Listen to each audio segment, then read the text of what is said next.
তিনি 10 মিনিট পুষ্পাঞ্জলি দেবেন মহাপ্রভুর চরণে।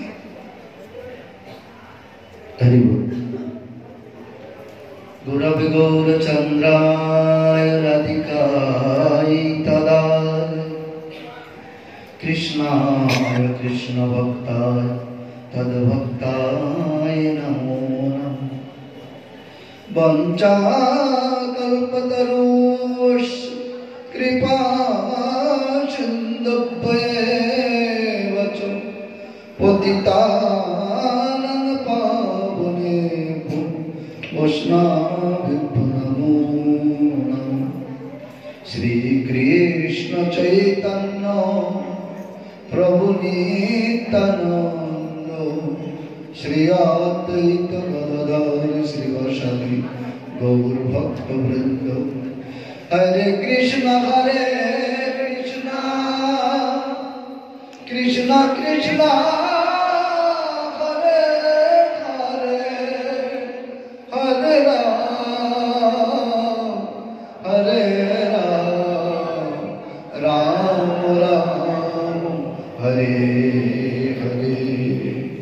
सर्वत्र अस्मादि श्री गुरुपाद पद्म नित्यानंदाभिन्न विग्रह संबंध ज्ञान प्रदाता नित्य लीला प्रविष्ट विष्णु तिदंडिश्यामि श्रीमद रसिकानंद वनदेव गोस्वामी श्री गुरु महाराजेर चरणान्तिके आमार भोलंठित दंडवत तिनि आमार प्रति कृपाशीर्वाद वर्षण करुन।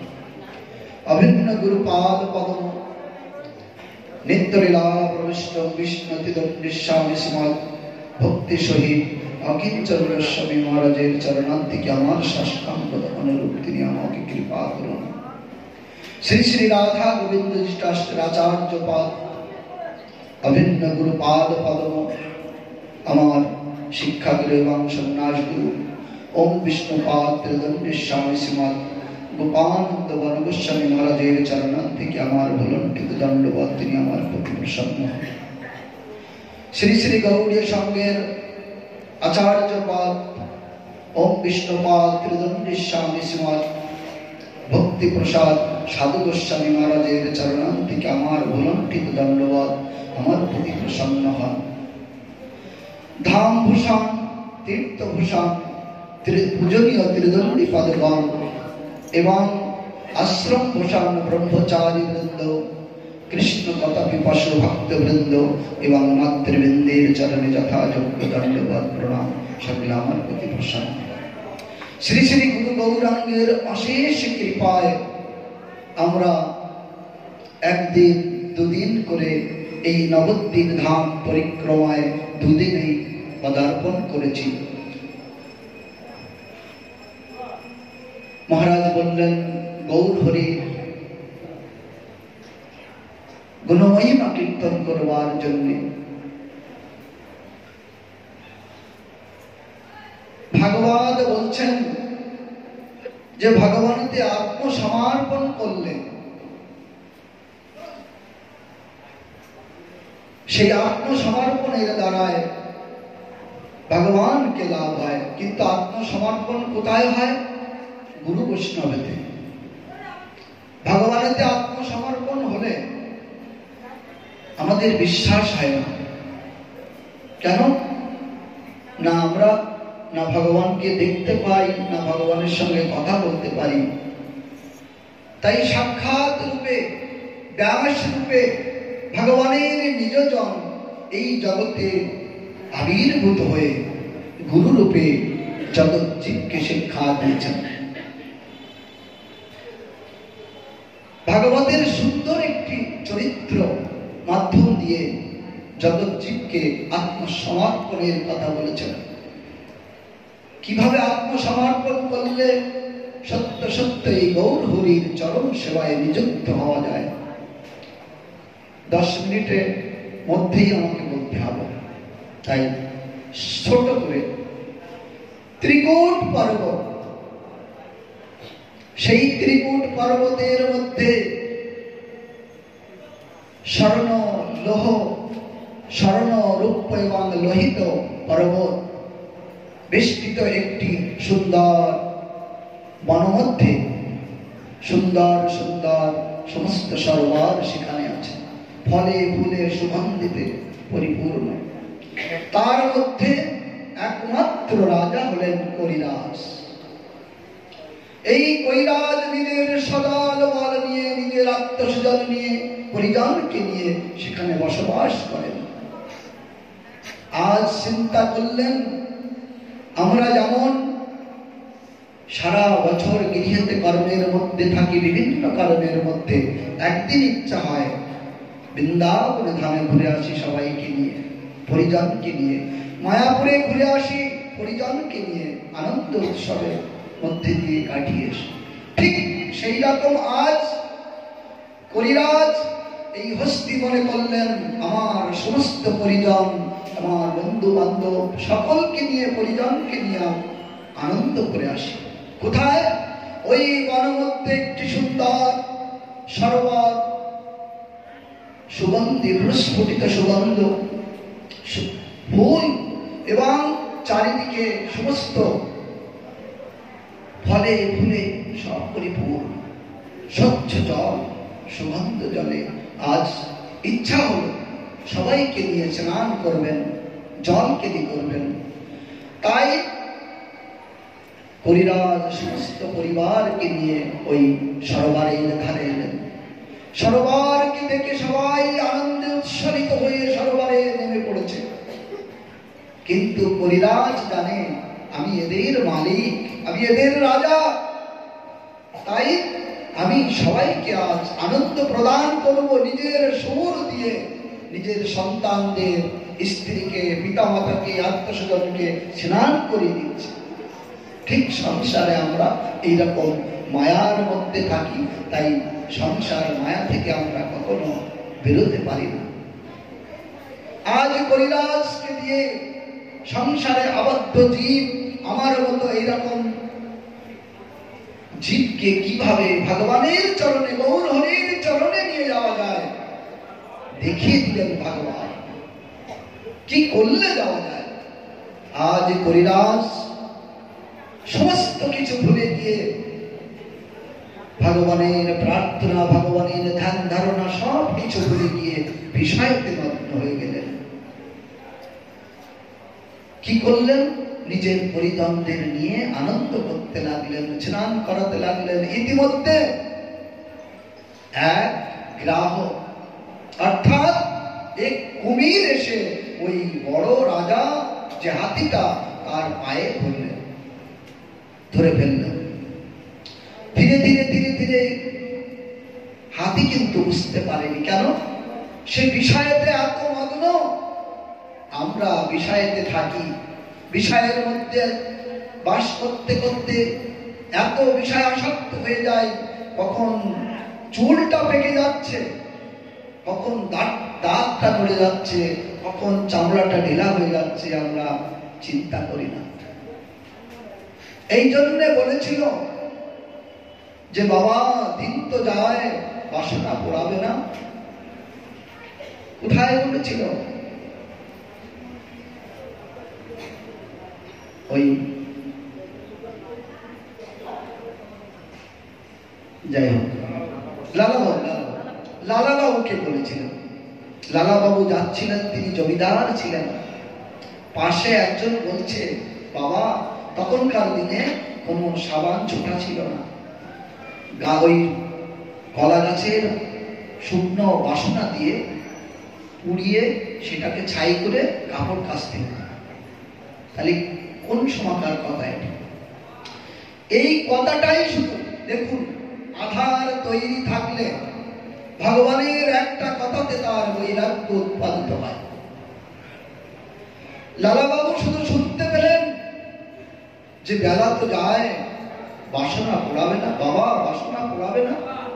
এই কথাটা শুনে তিনি রাজ্যে ফিরে গিয়ে সমস্ত তার জমিদারি সবকিছু পুত্রদের কাছে ছেড়ে দিয়ে তিনি এক কাপড়ে বেরিয়ে পড়লেন বৃন্দাবনে।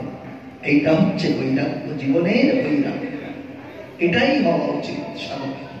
তাই আজ করিরাজ বুঝতে পারলেন না, আমার পায়ে কে ধরেছে, কে আঁকড়ে ধরেছে আমার পায়ে। ধীরে ধীরে গ্রাহক কি করছে, রক্ত চুষে দিচ্ছে। আমাদের বিষয়ের মধ্যে থাকলে ধীরে ধীরে শরীরটা ওইরকম চারিদিক থেকে নষ্ট হয়ে যায়, বুঝতে পারি না। আজ গ্রাহক, আজ হস্তি একটু একটু করে যখন সে চিন্তা করছে আমার শরীরের বল কমে যাচ্ছে, চিন্তা করলো নিশ্চয়ই আমার পায়ে কিছু ধরেছে, পা ঝাড়া দিয়ে দেখলো হ্যাঁ পায়ে তো কিছু আক্রমণ করেছে। ধীরে ধীরে তাকে সরোবরের তীরে, সরোবরের ওই ভিতরে নিয়ে চলে যাচ্ছে গভীরে। হাতি তখন বুঝতে পারলো যে রাজা বুঝতে পারলো আমাকে নিয়ে চলে যাচ্ছে, জলেতে তো কুমিরের বল বেশি। তখন অন্য অন্য হাতিদের বলল যে আমাকে কেউ আক্রমণ করেছে। চেষ্টা করলে সকলে, স্ত্রী পুত্র পরিজন সকলেই টানাটানি করলো শুরু দিয়ে, কেউ উঠাতে পারল না। ধীরে ধীরে ধীরে ধীরে কি করলো, সকলে উপরে চলে গেল, ঠাল ঠাল করে কাঁদতে কাঁদতে যার সেই গৃহে ফিরে চলে গেল। ঠিক আমাদের অবস্থা তাই হয়। অন্তিম কালে আমাদের সকলকে ছেড়ে চলে যায়, আমরা রাখতে পারি না। আজ কৈলাস এই হস্তি চিন্তা করলো, বহুদিন বহুকাল তার সঙ্গে যুদ্ধ করলো, ছাড়াতে পারল না। তখন ভগবানকে, ভগবানেতে আত্মসমর্পণ করলো, কমপ্লিট সারেন্ডার। এই কমপ্লিট সারেন্ডার যতক্ষণ না হবে ততক্ষণ ভগবান দেখুন আসেন। দ্রৌপদী যখন দুহাত তুলে ভগবানকে হে করুণাত্র, হে দয়াময়, হে দীনবন্ধু বলে চিৎকার করে তাকে প্রেমের সহিত ডেকেছিল, তখন কাপড় জুড়িয়েছিল। ঠিক সেই রকম সাধকের যদি না হয় তা কখনো গৌর হরির কৃপা লাভ করতে পারবে না। তাই পদ্ম ফুল দিয়ে ভগবানের চরণে নিবেদন করেছিলেন। যাই হোক, ঘন্টা পড়ে গেছে। এই আত্ম নিবেদন ভগবানের চরণে, আত্মনিবেদন অর্থাৎ নিজেকে সমর্পণ করলে ভগবানের কৃপা লাভ করা যায়। বঞ্চা কল্পতরুস্য কৃপা সিন্ধুভ্যেব চ পতিতানাং পাবনেভ্যো বৈষ্ণবেভ্যো। এতক্ষণ শরণাগত ভক্তের লক্ষণ, শরণাগত ব্যতীত আমরা কৃষ্ণকে লাভ করব না, গৌরকে লাভ করা যাবে না। সেই শরণাগতের সুন্দর উদাহরণ ভাগবতে তিনি বললেন, আত্মী অর্থাত্মী জ্ঞানী, এ সমস্ত সব লক্ষণ আছে। এই আর্ত হয়ে হাতি ডেকেছে ভগবানকে, জ্ঞানী ভগবানকে ডাকছেন অর্থার্থী, অর্থ লোভে, সেই জন্য আর্ত হয়ে ভগবানকে ডাকলেন। এই যে কোনো অবস্থা আমরা যদি ভগবানের শরণাপন্ন, কাম লাগি কৃষ্ণ ভজে, পায় কৃষ্ণ রসে, কাম ত্যাজি দাস হইতে হয় অভিনসে। ধ্রুব রাজ্য পাওয়ার জন্য ভজন করেছে, শেষে রাজ্য পাওয়ার ইচ্ছা মিটে গেল। বললেন না প্রভু, ওই আপনার মকরন্দ চরণের সুগন্ধ আমার ভিতরের দুর্গন্ধকে বার করে দিয়েছে। তাই তো, এগুলো দুর্গন্ধ তো বার করে দিয়েছে। আচ্ছা, আপনার চরণ সেবার অধিকার। কখন আশা নিয়ে, কাম নিয়ে কৃষ্ণের কাছে যান।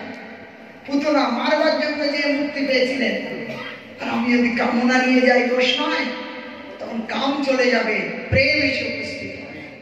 তাকে কৃষ্ণ ভজন করুন, যে যে অবস্থাতে আছে। যে ওয়ানে আছে সে ভজন করলে টুয়ে উঠবে, যে ফোরে আছে সে ফাইভে যাবে। এত যে যে অবস্থা আছে আমরা ভজন করলে আগে।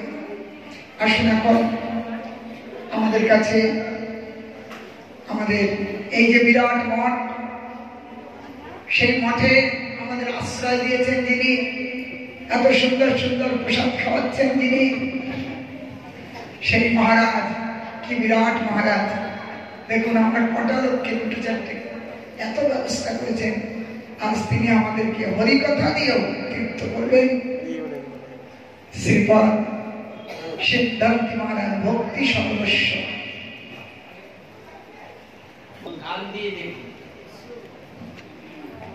অজ্ঞানতিমিরান্ধস্য জ্ঞানাঞ্জন শলাকয়া চক্ষুরুন্মীলিতং যেন তস্मै শ্রী গুরুবে নমঃ। নমো বিষ্ণুপাদায় আচার্য সিংহরূপে শ্রীমতে ভক্তিশ্রীদ কিঞ্চনৈতি নামিনে। বাঞ্ছা কল্পতরুভ্যশ্চ কৃপা সিন্ধুভ্যৈব চ পতিতানাং পাবনেভ্যো বৈষ্ণবেভ্যো নমো নমঃ। সর্বাগ্রে মধ্যে গুরুপাদ ভগবানের তুলন প্রবেশ করি পাদস্পত্য শ্রীমদ ভক্তি অকিঞ্চন গোস্বামী মহারাজের রাতুল চরণে সাষ্টাঙ্গ দণ্ডবত প্রণাম জানিয়ে তাঁর অহৈতুক কৃপা প্রার্থনা করি। অতঃপর মধ্যে পরম গুরুদেব নিত্যভূষণ পাদস্পত্য শ্রীমদ ভক্তি সারঙ্গ গোস্বামী মহারাজের রাতুল চরণে অসংখ্য দণ্ডবত প্রণাম জানিয়ে তাঁর অহৈতুক কৃপা প্রার্থনা করি। অতঃপর সভাপতি মহোদয় পরম পূজনীয় গোপানন্দ বনদেব গোস্বামী মহারাজের চরণে সাষ্টাঙ্গ দণ্ডবত প্রণাম জানাই। উপস্থিত মদীয় সন্ন্যাস গুরু শিক্ষাগুরু পরম পূজনীয় ভক্তিবর্ষার সাধু গোস্বামী মহারাজের চরণে সাষ্টাঙ্গ দণ্ডবত প্রণাম জানাই। অতঃপর তীর্দণ্ডী পাদগণ চরণে সাষ্টাঙ্গ দণ্ডবত প্রণাম জানাই। ভক্তবৃন্দ মাতৃমণি সবাইকে যথাযথ শ্রদ্ধা জ্ঞাপন করি। আমরা নবদ্বীপ ধাম পরিক্রমায় সকলে এসেছি সংকল্পজিত। নবদ্বীপ ধাম পরিক্রমা করব। জীব, আমরা তো বদ্ধ জীব, কর্মানুসারে তার যার যেমন সেইরূপ আচার ব্যবহার এবং ভোগ সব কিছু হবে। আমরা মনে করি এটা আমি করে দিলাম, ওটা উনি করে দিলেন, না, কখনো না। এটা আমাদের ভ্রান্ত ধারণা। সবাই আমরা বদ্ধ জীব। যে এই জন্য প্রথমে বলে দিচ্ছে যে বদ্ধ জীব, নিত্যবদ্ধ নিত্য মুক্ত, এই দুটো ভাগ আছে। নিত্য মুক্ত যারা ভগবান অবতীর্ণ হন, তার সঙ্গে তারা আসেন, লীলা আদি সম্পন্ন করে সঙ্গেই চলে যান, সঙ্গেই আসেন, সঙ্গেই চলে যান। আর বদ্ধ জীব চিরকাল এইভাবে পুনরূপী জন্ম, পুনরূপী মরণ, পুনরূপী জননী জঠরে শয়ন, এইরকম বারবার হচ্ছে। তার মধ্যে ব্রহ্মাণ্ড ভূমিতে কোনো ভাগ্যবান জীব, সকলে না, এইরকম ব্রহ্মাণ্ড ভ্রমণ করতে করতে তার মধ্যে কেউ এই সাধু সঙ্গ, ভগবান তিনি যে আসেন এমন ব্যবস্থা করে যান যে যার ফলে সূত্র এমনভাবে রেখে যান যে আমরা সেই সূত্র ধরে আমরা একটু যেতে পারব। তো সেই বদ্ধ জীব কি করবে? এই সকল সূত্রে ঘুরতে ঘুরতে ঘুরতে ঘুরতে সূত্র লাভ করবে। কিরূপ? এই যে সাধু সঙ্গ, এইটি হলো মেন প্রধান। সাধু সঙ্গে নাম সংকীর্তন এই মাত্র চাই, সংসার জীবিতে অন্য উপায় নাই। শুনছি এবং শাস্ত্র আমরা পড়তেছি। তার এই যে সাধু সঙ্গ হচ্ছে, সাধু সঙ্গটা কিরকম হয় না, সাধু সঙ্গ শাস্ত্র বলছে 1,00,000 মাইল দূর থেকে সাধু সঙ্গ হয়। তাহলে এত কাছে আছে তবু হচ্ছে না কেন? না, সাধু সঙ্গের অর্থটাই হলো আলাদা। কি সঙ্গ মানে? আসক্ত। আসক্ত। এবং কোন দেশের কন্যা, কোন দেশের ছেলে যদি তাদের যদি আসক্ত থাকে, তাহলে এইখান থেকে ওইখান থেকে তাদের যোগাযোগ হয়ে যায়। সেই রূপে সাধুদের কথাতে যদি আমার আসক্তি থাকে, যেখানে থাকি সেখান থেকে যোগাযোগ হয়ে যায়। এই হলো সাধু সঙ্গ। সাধু সঙ্গের নিয়ম হলো আদেশ উপদেশটা যেখানে থাকুন, যদি মানতে পারেন, মেনে নিতে পারেন, ওইখানেই হবে। বিপ্র পত্নীগণ তারা কোনোদিন কৃষ্ণকে দেখেন, শুনতেন এইরকম কৃষ্ণের রূপ, এইরকম গুণ, এইরকম তার মহিমা। ওই শুনে শুনে চিন্তা করতেন যে এইরকম মহিমা, কিন্তু তারা কিন্তু ঘরেই আছে, তারা বাইরে বেরাবারও তখনকার দিনে একটু নিয়ম ছিল, বাইরে বেরানোর উপায় ছিল না।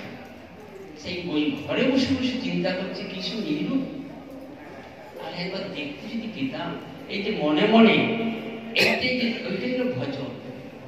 ভজন আলাদা কিছু না, ওই মনে মনে চিন্তা করছে, গৃহকর্মে আছে বটে, কিন্তু মনে মনে চিন্তার দ্বারা ওটা ভজন হয়ে যাচ্ছে। কৃষ্ণ তো অন্তর্যামী, তিনি বুঝতে পারছেন যে এদেরকে যা এমন একটা সময় বা আছিলা করে এদেরকে একবার দর্শন দিল, তাই তিনি বুঝার মহিলাতে গিয়ে সেইভাবে দর্শন দিয়েছেন। এই হলো ভজন। আমাদেরও বদ্ধজীব তো, সংসারে হাজার কাজে ব্যস্ত থাকে, হলে কি হবে যদি মনের মধ্যে যদি একটু কাউকে, যাকে এই বলছে শ্রেষ্ঠ বস্তু কি না, যাকে আপনি সব থেকে বেশি প্রীতি করেন সেই হলো শ্রেষ্ঠ। সে যেই হোক, কেউ ছেলেকে বেশি প্রীতি করে, কেউ পয়সাকে বেশি প্রীতি করে, কেউ জগতের কোনো বস্তুকে যে বেশি প্রীতি করবে সেইটাই হলো তার শ্রেষ্ঠ বস্তু। তো সেই শ্রেষ্ঠ বস্তু কেউ যদি কৃষ্ণকে শ্রেষ্ঠ মনে করে, সে অন্তরে তাকে চিন্তা করলে কৃষ্ণ জানতে পারে যে আমাকে এই ভজন করছে। এই হলো ভজনের উপায়। প্রথমত সম্বন্ধ করতে হবে, সম্বন্ধ। বদ্ধজীব তো, বদ্ধজীবের অশেষ দোষ, দোষের শেষ নেই, কিন্তু বলছে অশেষ দোষ হলেও সে যদি আনুগত্য করে, তার আস্তে আস্তে দোষ সব কেটে গিয়ে ঠিক মানে রাস্তাতে এসে যাবে। আনুগত্য করতে হবে। কিরূপ আনুগত্য? সম্বন্ধযুক্ত আনুগত্য। সম্বন্ধ, ভজন ভজন আমরা অনেক কিছু ভজনের কথা শুনছি বা পড়ছি, দেখছি, কিন্তু প্রথমত সম্বন্ধ করতে হবে। গুরুদেবের সঙ্গে সম্বন্ধ, এবং গুরুদেবের সঙ্গে সম্বন্ধ করে, এবং যে সকল পন্থা দেওয়া আছে, গুরু সেবা বা বৈষ্ণব সেবা কিরূপ হয়, সেই সব আস্তে আস্তে করে একটু একটু করে শিখতে, অভ্যাস করতে হবে। ভগবান তো সর্বত্র বিরাজ করছে, কিন্তু দেখতে পাচ্ছি না। আত্মা তো নিজের দেহেই আছে, দেখতে পাচ্ছি না। দেখতে গেলে কি করতে হবে? তার উপায় আছে, সেই উপায়গুলো অবলম্বন করতে হবে, এবং সেইগুলো ধরে গেলে একদিন তার সন্ধান পাব। সম্বন্ধ করতে হবে। সম্বন্ধটা ঠিক মতো না হলে ক্রিয়া হবে না, ক্রিয়া হবে না। আর ক্রিয়া না হলে কিছু ফল দেখতে পাবেন না। এই সব ভক্তির জগতে এই খুব সব নিয়ম। তো সেই নিয়মগুলো আস্তে আস্তে করে গুরু বৈষ্ণবগণ যখন বলবেন, মন দিয়ে শুনবেন, চঞ্চলতা পরিত্যাগ করে মন দিয়ে শুনবেন, এবং সেইগুলোই স্মরণ করবেন, অতি ভজন হবে।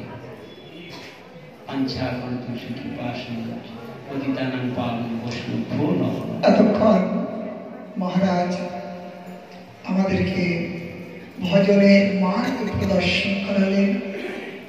সাধু সঙ্গ, কৃষ্ণ নাম, এই মাত্র চাই। সংসার জীবিতে আর অন্য বস্তু নাই। অতএব ভাগবত বলেছেন, স্ত্রী নাম স্ত্রী সঙ্গী নাম সঙ্গ ত্যাক্তা আত্মবাদ। যিনি আত্মতত্ত্বে প্রতিষ্ঠিত হবেন, অসৎ সঙ্গ ত্যাগ, বৈষ্ণব আচার। কৃষ্ণ অভক্ত অসাধু স্ত্রী সঙ্গী এক। অতএব আমাদেরকে সঙ্গ ত্যাগ করতে হবে। সৎসঙ্গ কোনটি সেটি বিচার করে সৎসঙ্গে আমাদেরকে বিহার করতে হবে। তাহলে পরমার্থ আমাদের কাছে অতি শীঘ্র করতে হবে। আসুন এখন সাধু মহারাজ তিনি আমাদের কাছে মহাপ্রভুর কথা বলবেন। শ্রীমৎ ভক্তপ্রসাদ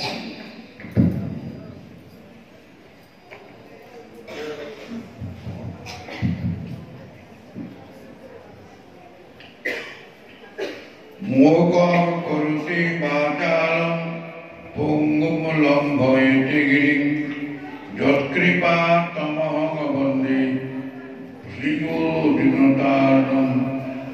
বাঞ্ছা কল্পতরুভ্যশ্চ কৃপা সিন্ধু ভয়েব চ পতিতানাং পাবনেভ্যো বৈষ্ণবেভ্যো নমো নমঃ। শ্রীকৃষ্ণ চৈতন্য প্রভু নিত্যানন্দ শ্রী অদ্বৈত গদাধর শিবধারী গৌর ভক্তবৃন্দ। হরে কৃষ্ণ কৃষ্ণ কৃষ্ণ হরে হরে, হরে রাম রাম রাম হরে হরে। সর্বপ্রথম মন্দির গুরু মহারাজ চরণে অসংখ্য ধন্যবাদ প্রণাম করি, তার অহিতু আশীর্বাদ কামনা করি। কীর্তনাপের সেবা ভক্তি সারা গোস্বাই মহারাজ চরণে অসংখ্য ধন্যবাদ কামনা করি, তার আশীর্বাদ কৃপা বিশ্বরে গৌরী মনের মত প্রতিষ্ঠাতা জগৎগুরু ছিল ভক্তি সিদ্ধান্ত সত্যি ঠাকুরের বা পাঁচ পরিবার অসংখ্য ধন্যবাদ জ্ঞাপন করি, তারা অভিজ্ঞ আশীর্বাদ মন্ত্রস্থ পরম ভক্তিবাসী ভগবান গোপানন্দ মহারাজ তার চরণে ধন্যবাদ প্রণাম করি, তার কৃপা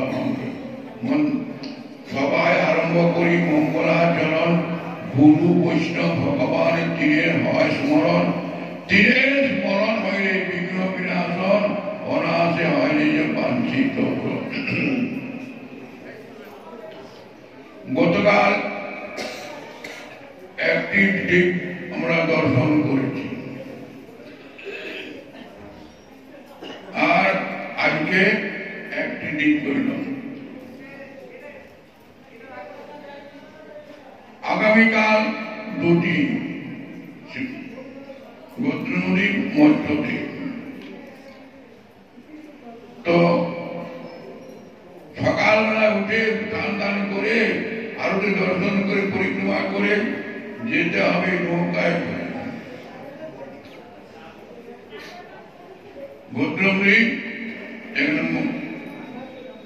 মুক্তিবিনোদ ঠাকুর তিনি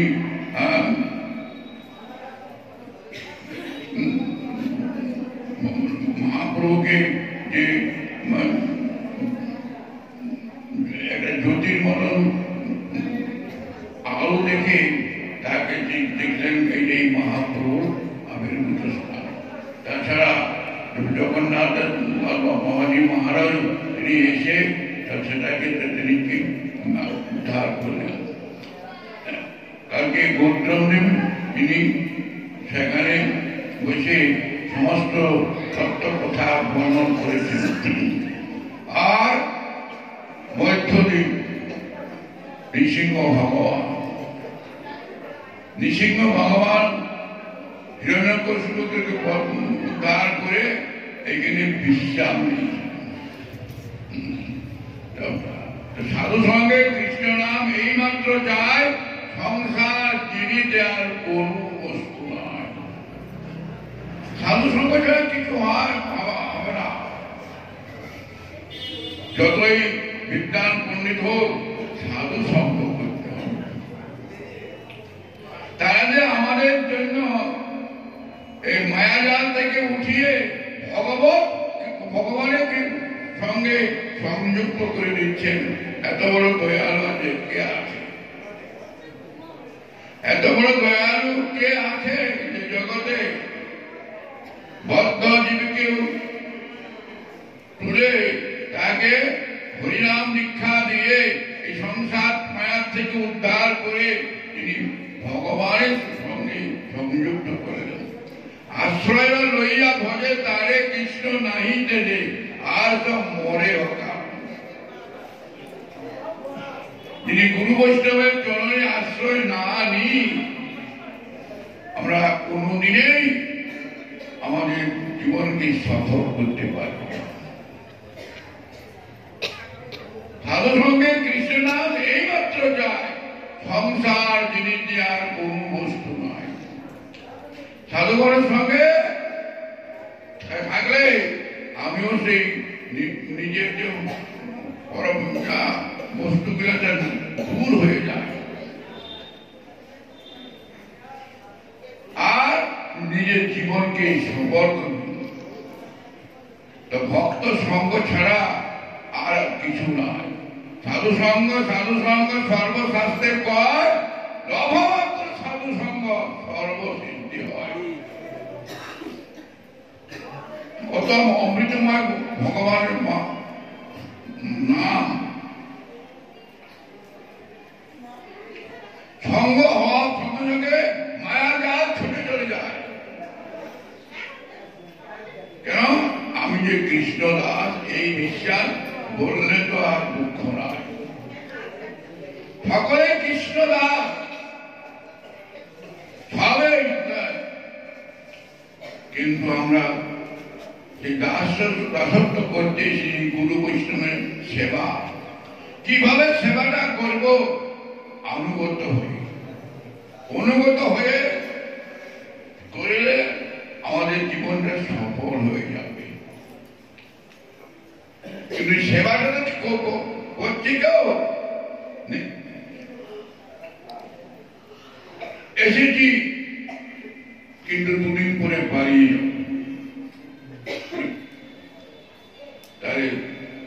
তার ক্ষতি হলো যিনি টাকা পয়সা নিয়ে চলে যাচ্ছেন, তারই ক্ষতি। আর যিনি গুরু বৈষ্ণবের চরণে একান্ত ভাবে সেবা করছেন, গুরু বৈষ্ণব তাদেরকে ছাড়বে না। একটা ছোট ছেলে মা বাবা বাজারে নিয়ে যাচ্ছে, দুটো হাত মা ধরেছে, বাবা ধরেছে, কিন্তু সে পড়ছে না। তাই জন্য বললেন, আশ্রয় লইয়া ভজে তারে কৃষ্ণ নাহি তেজে, আর সব মরে হোক। বৈষ্ণব সঙ্গেতে মন আনন্দিত অনুক্ষণ, সদা হয় কৃষ্ণ পরসঙ্গ।